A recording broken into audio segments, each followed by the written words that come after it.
Welcome to Dependable Flame, where we explore vintage petrol lighters, ashtrays, tobacconiana, and other useful mechanisms. Make yourself at home. Today we have just finished up with the live stream on Tuesday morning. Well, it's Tuesday afternoon, but we started on Tuesday morning. And there was a first time fella there in the live stream chat named Lazy Eddy. And he had asked how to adjust the flame of a Zippo lighter. You know, where a butane lighter may have a screw on the bottom that you can turn up or down to make the flame go up or down. A petrol lighter, you have the flame you get, but the way that you keep your wick can affect the flame that you get. So, what you want to do is, I don't want to light this whole lot because then it's going to be difficult for me to get a hold of and pull out. But you can see it is a big flame.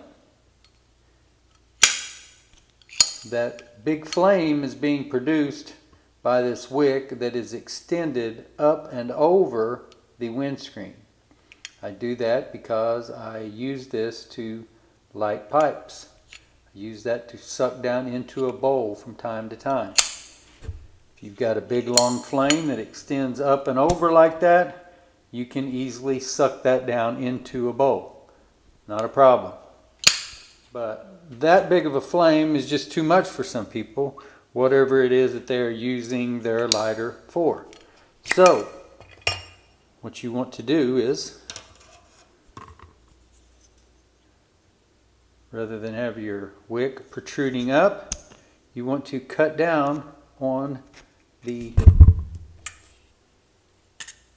length of your wick. So we're just going to take our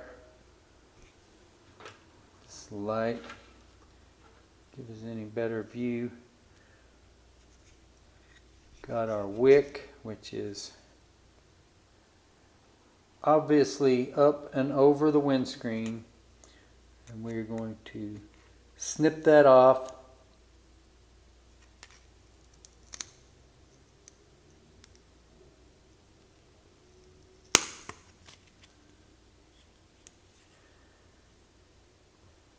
Basically that much of it.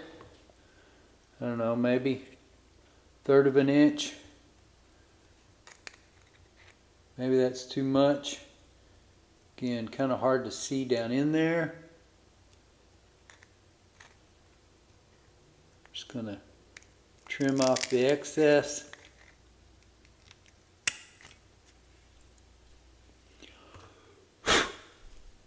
And this is a newer Zippo lighter, so cutting on this, you should not have to worry about asbestos fibers or anything like that.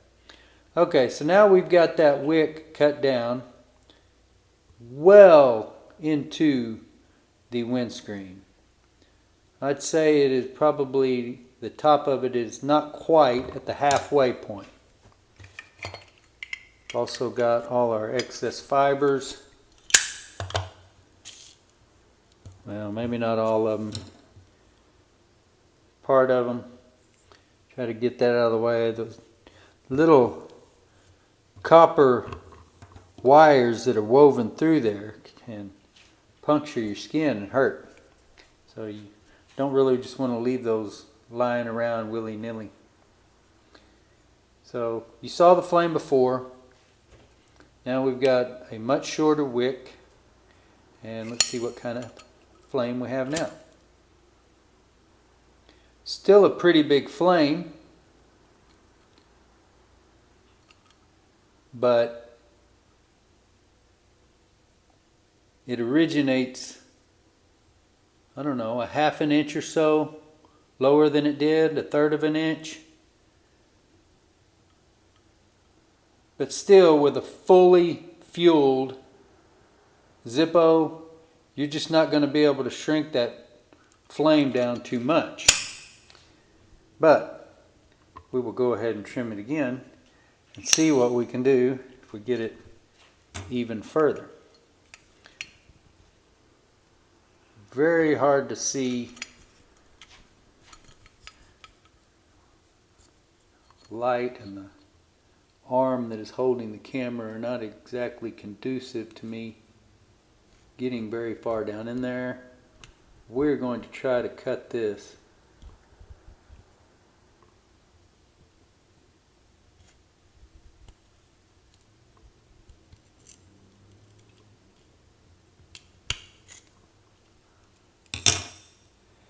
It's another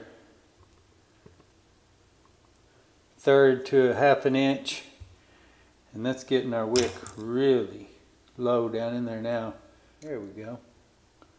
So you can see there how short that wick is now. Almost just a nub.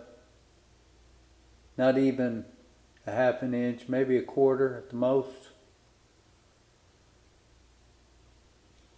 So we'll go ahead and shut this up. Been holding it there long enough, we may have dried it out. But obviously that is much lower, much more closely cropped or manicured wick than you're used to seeing in a Zippo lighter. Plenty of lighters that I get, especially roller lighters, that when you pop that up, they just barely are even showing any wick. And they'll still, a lot of times, produce a good enough flame. But you don't see them set that low too often in Zippo, but let's see what it does. Okay. Now, the flame is a little bit manipulated looking, kind of a hollow flame look. So I wonder if us pushing that backward, that may not have anything to do with it, but I feel like that maybe its closeness to the file wheel is what was causing that to give that hollow look like that. No, it's still kind of got that hollow look in the front. A little bit strange.